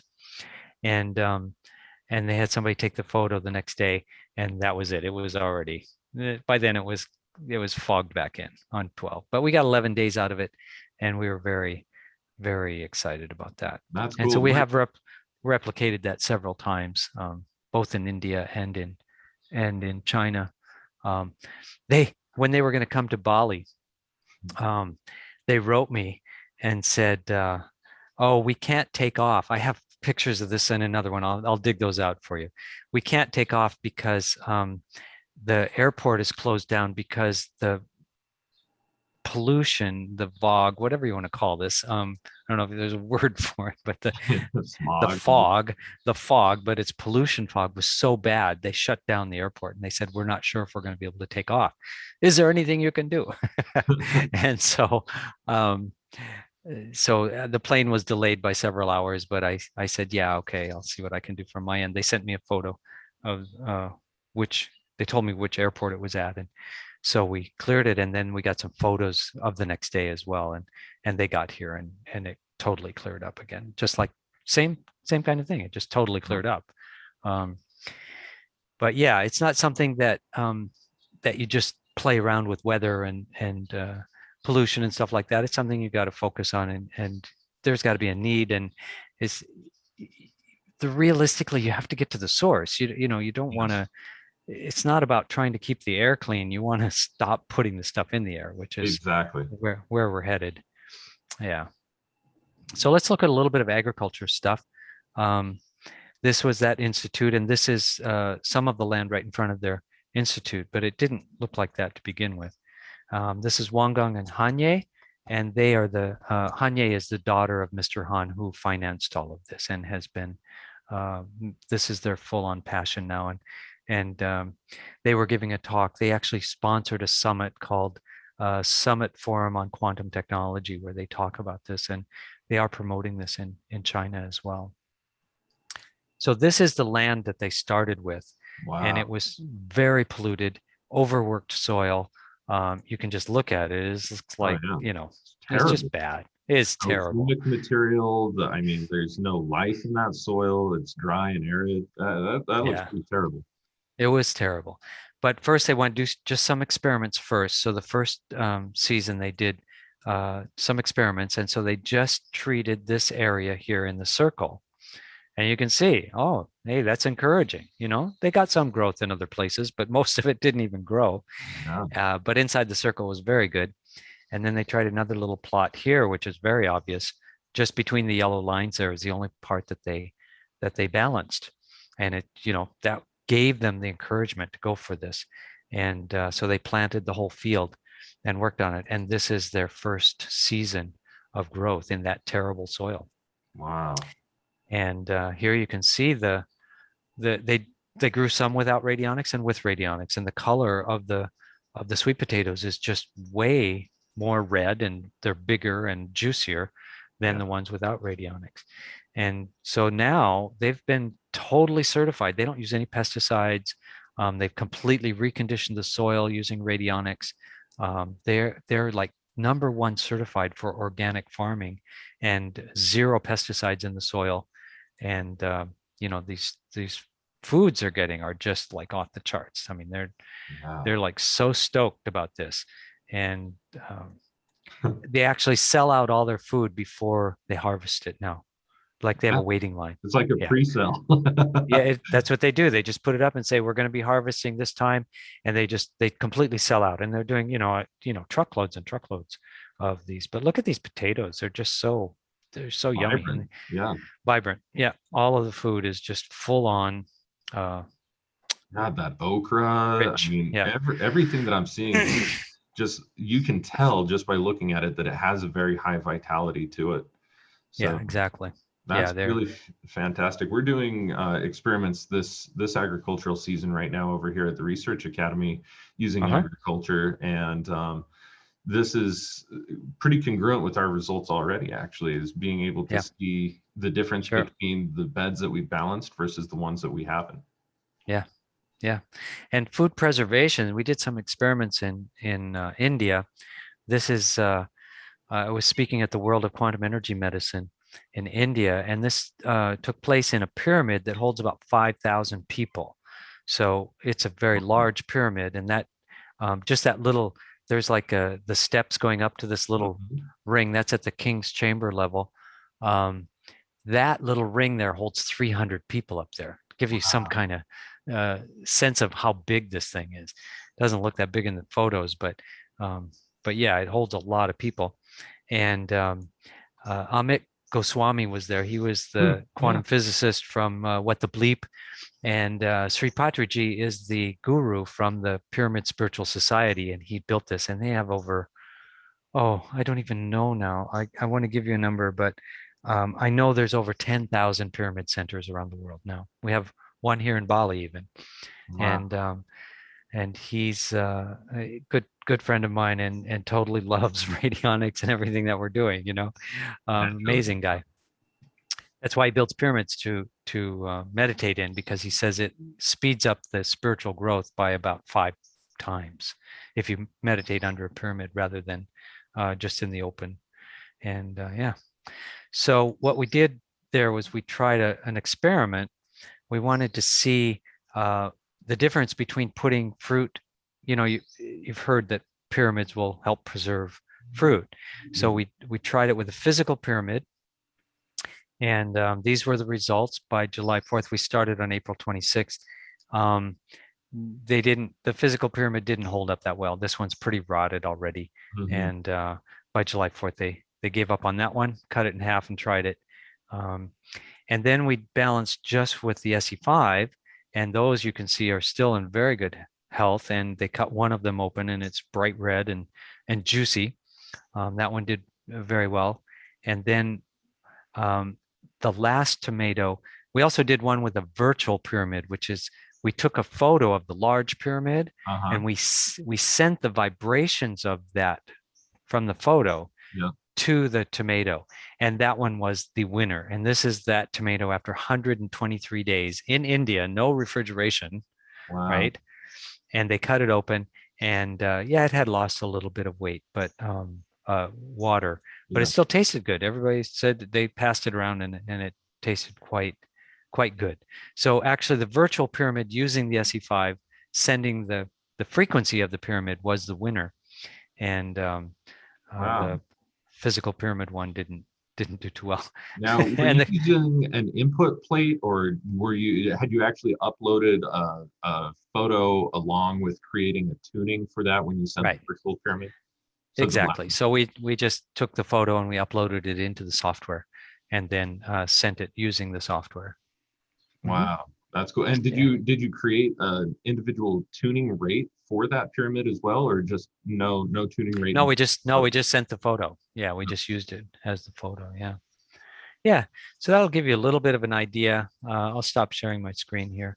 That gives you a little bit of an overview and an idea of just the tip of the iceberg. I mean, I've been doing this for over 35 years, so we have a lot of research that has piled up over the years, and it's amazing work to be involved in. It's exciting research. For me, it's as exciting to look into what we can do to get plants to grow better, as opposed to getting the cat to not throw up anymore or whatever. Whatever we can do. It's all phenomena to me. Still, even after all this time, I've tried to put some theories together in my book, Regaining Wholeness Through the Subtle Dimensions, on why possibly this is working with the best explanation of physics that we can use, which is quantum physics at this point. String theory is pretty good too, but quantum physics still has some merit to describing some of these things that we're perceiving. Now we have these things happen, so we're just trying to fit the theory of why it's happening. Now we're not coming up with a theory of what should happen. Yes, exactly. This is what is happening, and we're trying to fit the theory or come up with theories. And so I try to cover some of that in my book with scalar electromagnetics and informational theory, and these things go back a long ways. This is not new, but it is starting to make some sense. It's starting to make sense. Yeah, well, and it's funny because the further you go back in history, pretty much there's always been ways of talking about this type of balancing, whether we're talking about ritual magic or the druids of the Celtic regions being able to sing poetry and songs that would alter weather patterns and health. Right, exactly. So we see that informational fields, however you want to describe it and however you want to interact with it, is happening all the time anyway. The difference I think that a lot of listeners should maybe think about is that with this particular application, we're being able to use hardware and software to interface consciously with frequencies instead of maybe having a less dialed in approach. But I mean, even the Mayans in their agriculture, they would use a form of radionics, what I'd consider. They'd make these little clay pyramids and, put the ash of various insects that they wanted to keep out of the garden inside of there, and it broadcasts that frequency to the area. So there are a lot of analog technologies that have been used for centuries, millennia. And we're just up leveling this into modern day electronics, really. I mean, it's nothing new, but the understanding is new. That's where I find it really fascinating, is that we've got some physicists that have pushed the envelope that are able to start interfacing with what we've been seeing for years and years and years. But we're talking really educated people, Yeah. really smart people that are able to now start tying some of these theories together with what we've actually been seeing. And that's what's really exciting for me. Yeah. So, Yeah. Well, yeah. I remember, God, this must have been around 2005 to 2007. I tuned into Richard Gerber's work, and he Mhm. had, Right. Richard Gerber, MD, has a book, for those of you who are listening who don't know this, called Vibrational Medicine. And it's Yeah. basically a very complex theory of how multidimensional medicine and multidimensional anatomy fit into a holistic wellness perspective. And then he goes through and he details all of the different types of methodologies, everything from homeopathics and essential oils, actually, breaking out of the phytochemical aspect of the essential oils and going into, and same with homeopathic, going into the vibrational signature of these things, how crystal healing, how hands-on healing like Reiki and quantum wellness and all these other things work. And then he has a chapter actually on radionics inside of there. And that was my first introduction to all of this, hearing about it. It wasn't until many years later, working with Richard Kirby, that I was able to really interface with proper radionics wellness. So it's fascinating because there's a lot of people out there. There are a lot of books. If you go on Amazon, you look up radionics, you're going to find a good several pages solid of different types of books, of histories and Yeah. theories and things like that that are out there. So there's a huge attempt to explain it. I would suggest, of course, virtual virtual medicine by Scott Mumby is also a really good primer, although he doesn't mention radionics specifically.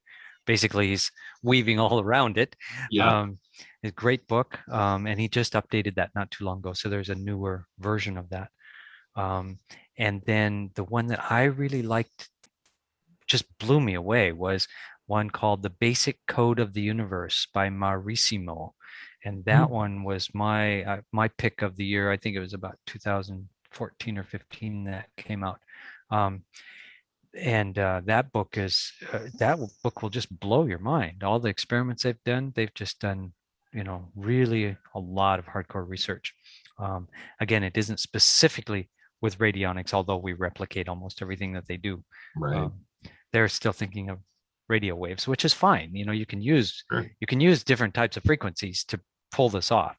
But yeah, no, really great book, The Basic Code of the Universe. Love that book.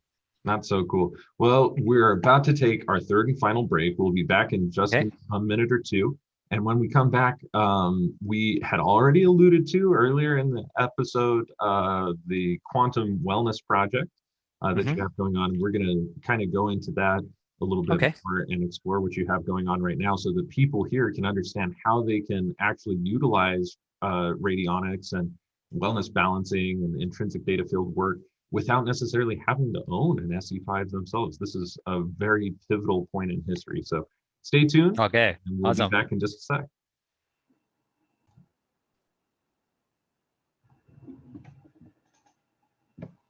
All right, we're back. Thank you so much for listening. I'm Phoenix Aurelius of the Alchemi-Culture podcast. And again, we've been talking now for a little bit more than an hour and a half with Dr. Don Paris, who is basically the inventor of the SE-5 1000, 2000. We've been talking a lot about radionics and its history and how he even got into this work, showed a bunch of different studies and I guess case studies and examples and experiments.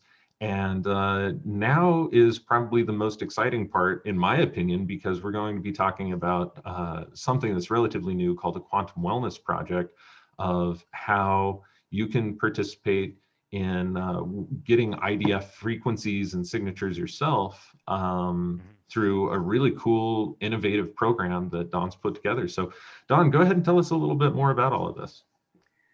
Okay, well, now that people kind of have some idea about what this is and what you can do with it, I came up with a way to access the SE-5 with specific programs. This isn't, this is still, again, a very small portion of what can be done, but at least it gives people a good overview and an experience themselves of what they can expect from this, and that way, what you don't, I don't have to convince anybody of. That way they can try it out and convince themselves, because that's really what it's all about. So we've put up a website, and definitely watch this video because it's a little interview. It's about Hold 20 on, minutes Don, long, but just really fast. I know that you're supposed to be showing the quantum wellness thing, but I am actually right now seeing the aha. Microsoft presentation software. So Oh, maybe I see. How about now? there we go. There we go. Now we're on the right page. I see. Okay. I've got two screens here and I'd put it over with the camera, but I guess it kept the other one. Okay.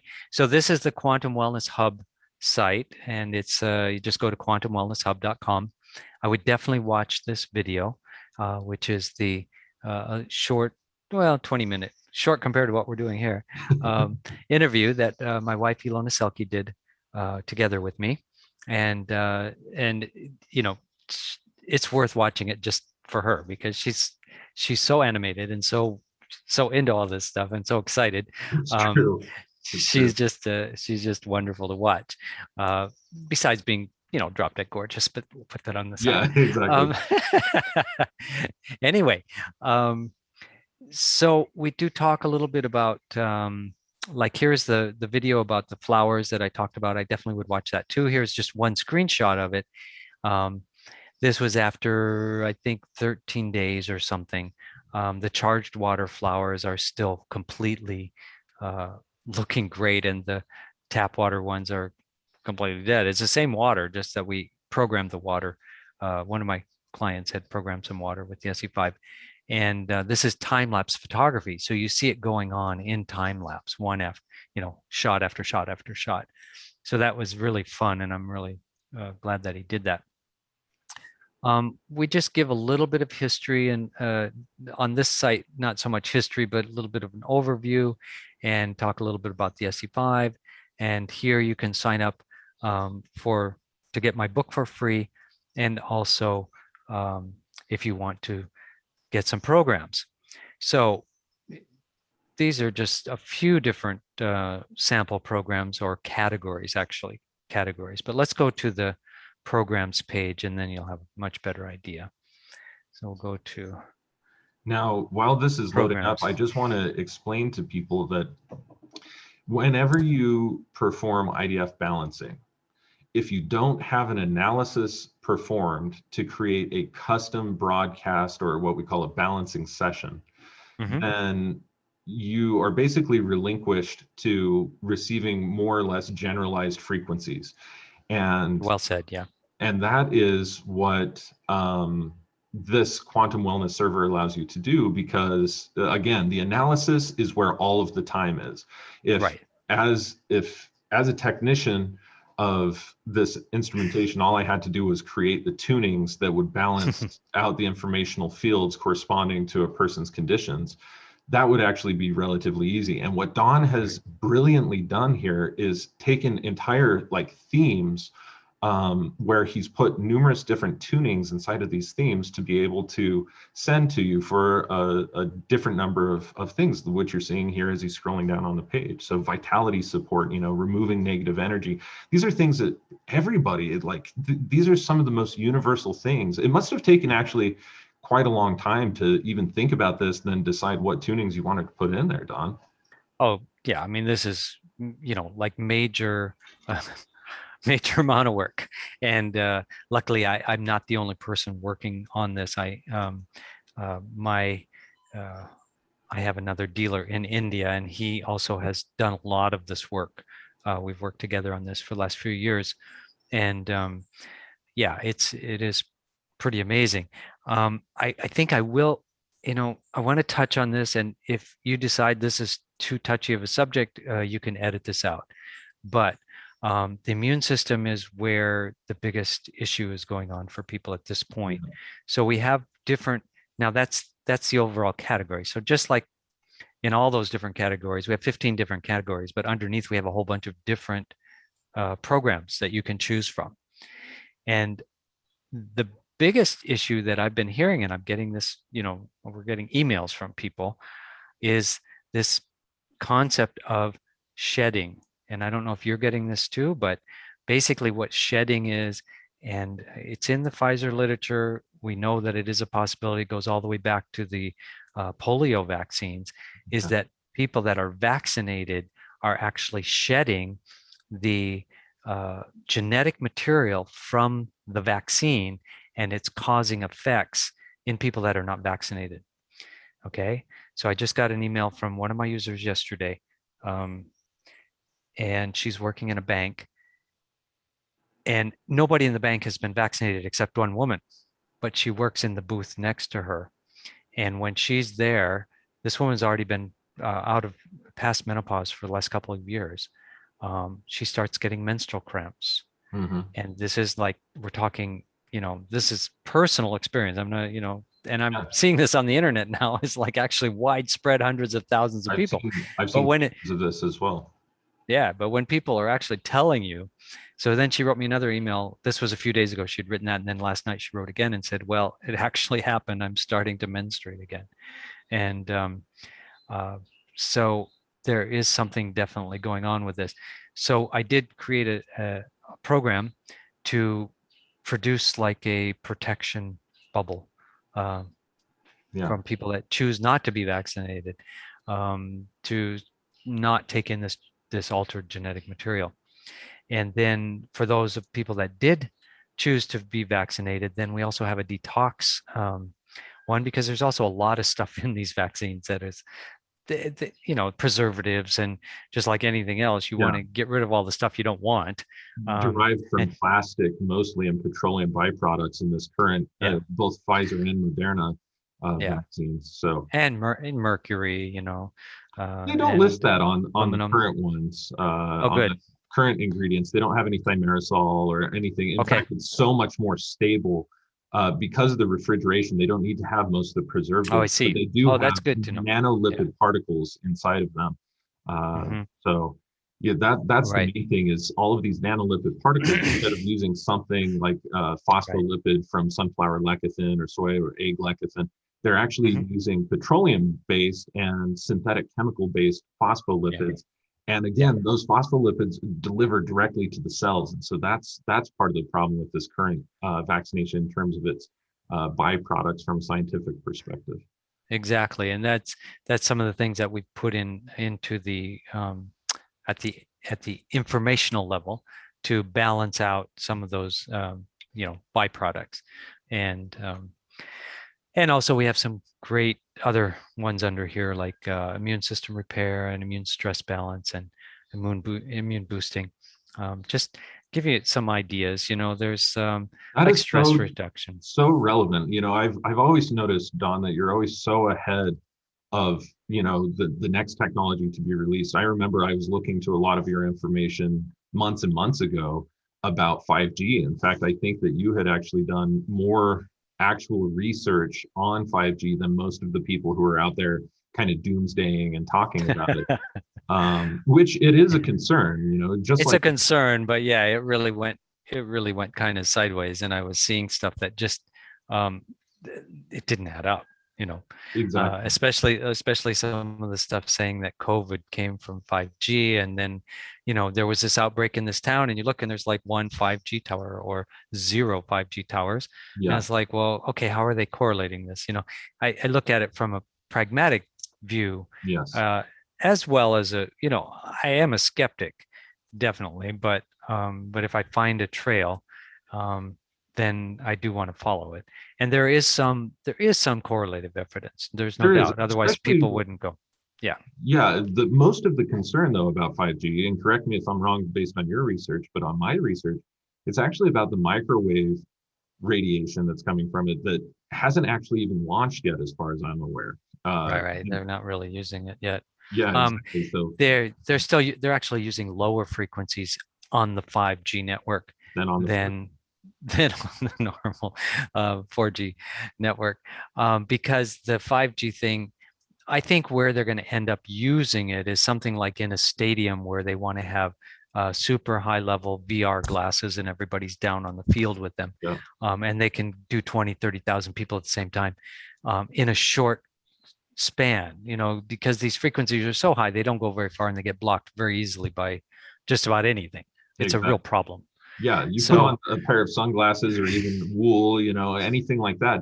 Those frequencies actually can't even pass through those things. It wouldn't be able to pass yeah, through your car window. So easy to right. protect from them in a certain regard of those uh, higher radiative Yeah. microwaves that they were planning on using. There are probably Millimeter some waves. uses for it, but I think they, a lot of the stuff they roll out, they don't even, from my perspective, they have ideas, and then when it gets into actual practice, they realize that there are issues that they hadn't thought about. And I'm not talking about health issues. I'm just Yeah, talking about mechanical issues yeah, of exactly. dealing with all this stuff. But so here's just another example of a category called stress reduction. And we've got like a program for nervous tension, stress, nerve tonic for stress, psychosomatic tension, and eternal happiness, which is one of my favorites. I like that one. Yeah, yeah, um, but yeah, you can choose from any one of these 15 different programs, categories, and choose programs from them. And anti-aging is a big one. A lot of uh, people have been jumping on that one. hmm, Um, so basically, people say, "Well, what does this cost to do this?" And it's we do. If you just want to try it for a month, it's like $99.95, and you can choose 4 different programs, and we'll run them 3 times a week. So you're going to get 12 balancings throughout the month for $99, which is probably a lot less than what you're charging. I know. yeah, Um, absolutely. When I know. I I mean, know. of course, we're sending custom frequencies sometimes with 2 to 500 tunings, in some very Sure. severe cases. So it's Yeah. different, but Yeah. typically Sure. a Of course. single hour to 4 hour broadcast on our end is $75. Sure. And For so, sure. And it's worth it. I tell you, when you do an analysis, now, this is not a catch-all. I mean, we've got great things in there, but like you said, these are pre-done programs. They're much more general, yes, and they're not going to work for everybody. I'll tell everybody right up front. They're not going to work for everybody. because it's not Um, always the root cause of the vibrational issue for that individual. exactly. And that's where the Exactly. analysis actually comes in and Yeah. benefit. So if you can work with the SE-5, you have the Yeah. time, the money, et cetera, to put into it, then it's definitely Yeah. better to go that route. But if you can't, having these informational fields sent to your own intrinsic data field tends to create a general layer of protection in my experience and in Yeah, for sure. continuous research studies that we've been able to perform over here that show that it's far better than absolutely having nothing on you. Far better than absolutely having nothing. So anyway, yeah, for a 1 month thing, it's $99. But if you want to do a subscription, which is you can cancel anytime, but it's a month-to-month subscription, then it's half that price. Is $49.95, and you can choose 4 different programs each month. And yeah, we're just getting this off the ground, and our staff here in Bali are the ones that I've trained to run the programs on people. And basically, Bali is still closed, and Yeah. so we have a retreat center here. We've got well, between the 2 spas and the retreat center, we've got 35 people that we've been paying every month for the last year and a half out of pocket, because there are basically no guests here. I mean, I Yeah. think we've had just a All couple people tourism is show up once shut in a while. down. Yeah, it's just shut down. And but we can't, they're not just our staff, they're our friends, and I can't see them going home and trying to figure out how to buy some rice. Exactly.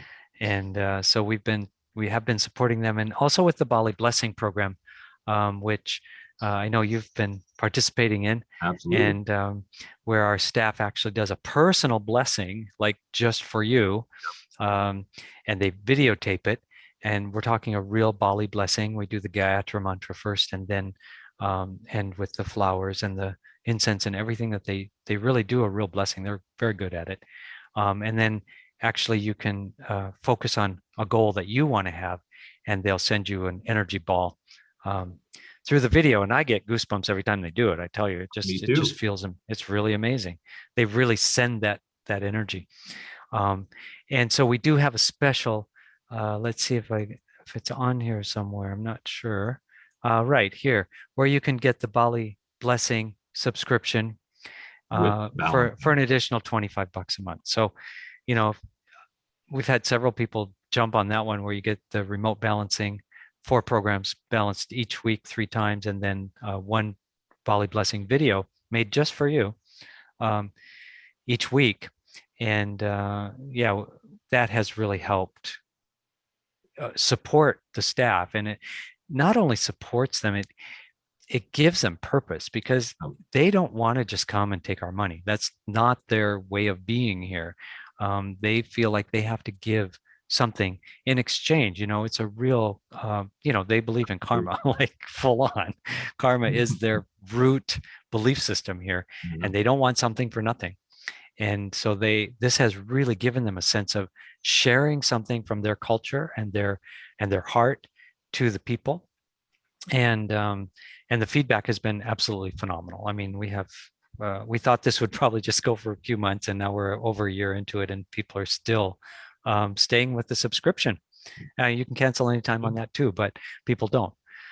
They really, it's a highlight for their week, is what they tell us. I mean, it's like they can't wait to get their blessing for the week, and you can watch it over and over, which is really nice. That's exactly right. Yeah, I mean, typically you guys tend to send them through what apps again do you use? I don't use apps. Oh, Telegram or WhatsApp or by email. Either way. There you go. Yeah, and that's the way that they started doing it for me, because I don't use apps and smartphones. So the email thing has been amazing. They'll post up a YouTube video. In fact, I didn't get around to mine on Friday or over the weekend because I was super busy doing agricultural stuff. 'Tis the season, so to speak. But so you've got a surprise waiting for you. Yeah, exactly. So this morning, first thing in the morning, I had a Bali blessing from one of your wonderful workers out there named Vivi.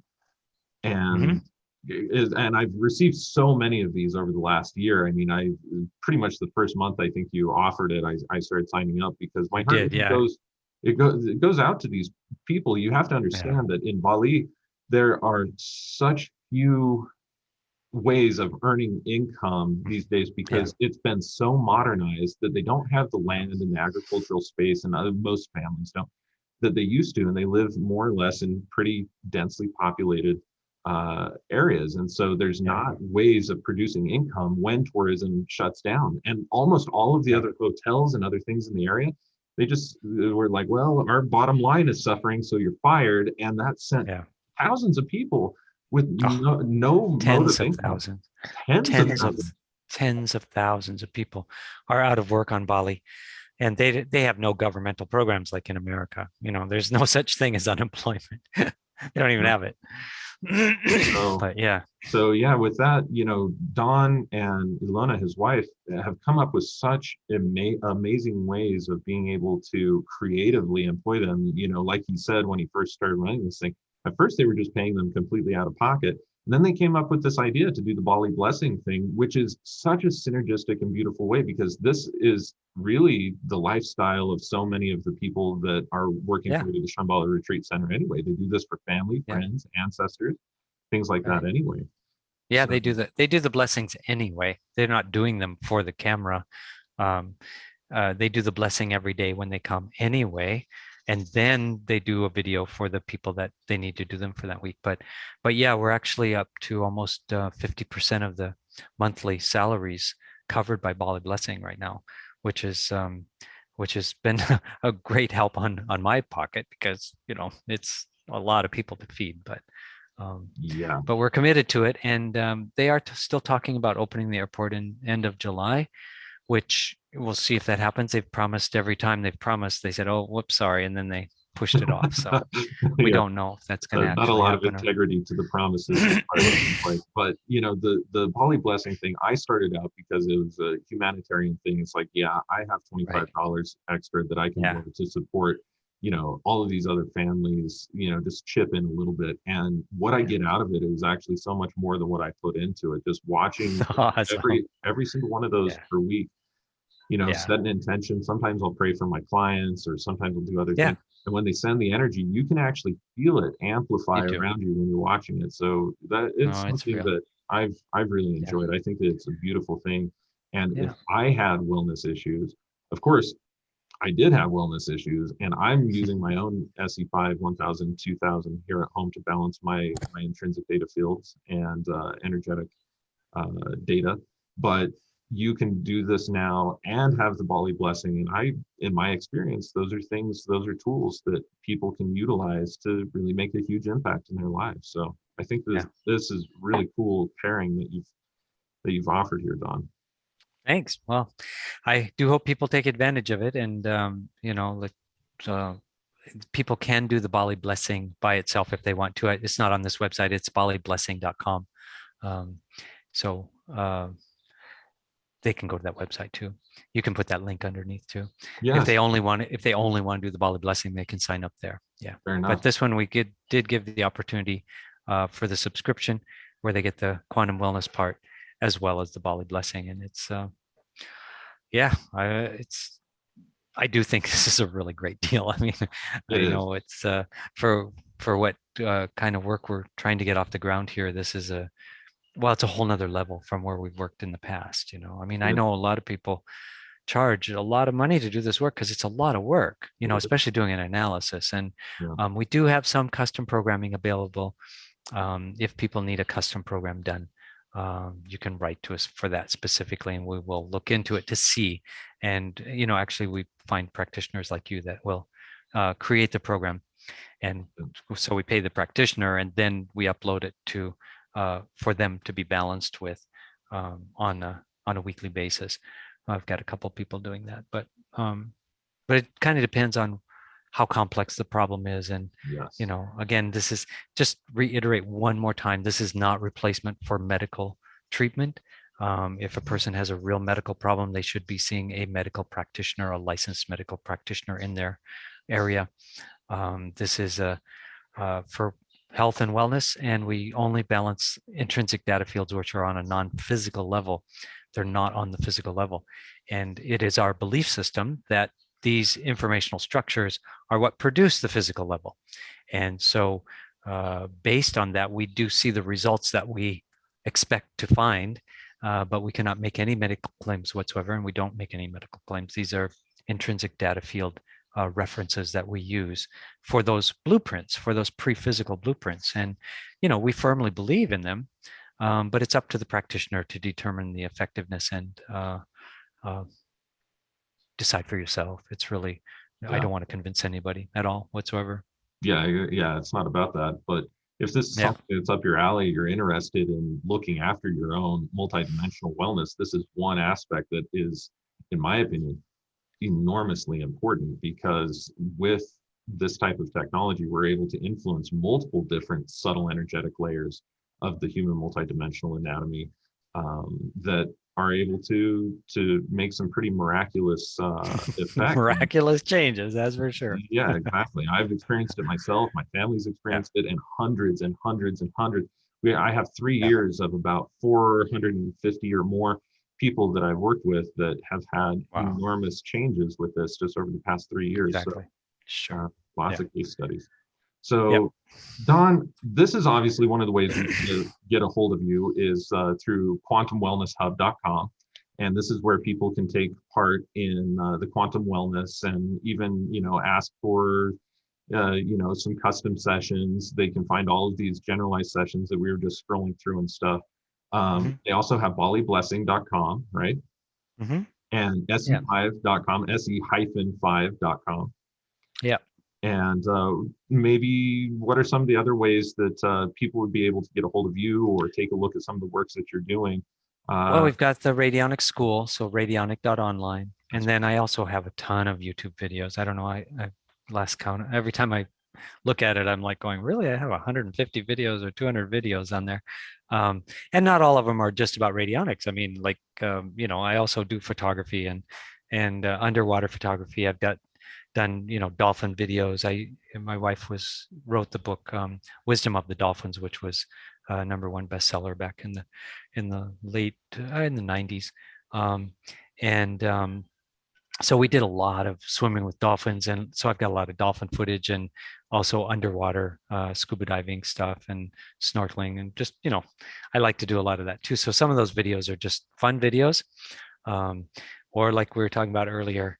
Occasionally I'll do a throwback from the 70s when I was in a rock band and do like I did a couple Jethro Tull songs, and just whatever. Do some fun videos, and I've also been working with a Tibetan singer, Tsering Lodu, who was the lead singer for the soundtrack of the movie Himalaya, and also sang on 7 Years in Tibet movie soundtrack with Brad Pitt.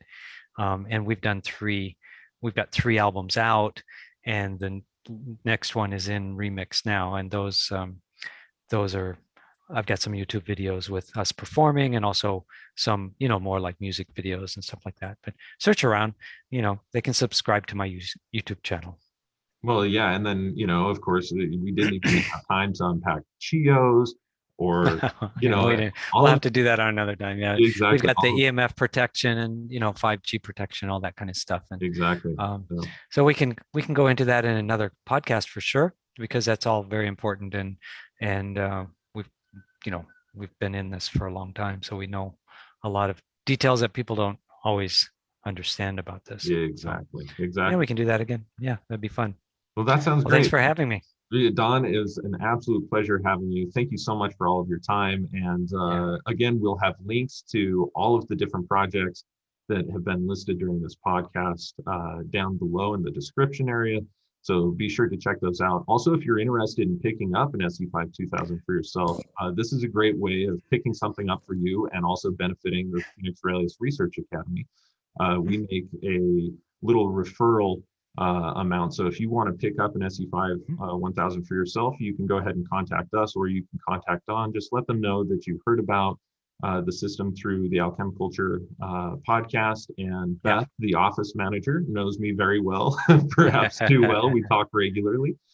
Good. And she'll be able to mark it down on our account. We make about $500 per system as a referral. So it definitely helps us continue to offer these episodes for free and bring new information to you. So. And we do offer that to every SE-5 user. So once you own the instrument, if you do refer someone, we do give a little, $500. It's not nothing, but it's, nice little bonus. It definitely helps out. It definitely helps out, especially with us. Because we're constantly putting in much more information and much more energy and time and data into our research and all of the things that we have going on than the amount of income that we make from it. So every little bit helps. Good. Awesome. Well, thanks again for having me. It's been a real pleasure. Enjoyed it a lot. Absolutely. Well, we'll be in touch soon because there's so much more to talk about, and I know that our listeners are going to absolutely love it. So again, Dr. Don Paris, thank you so much, and have a great day. Blessings. You too. Yeah. Thanks so much.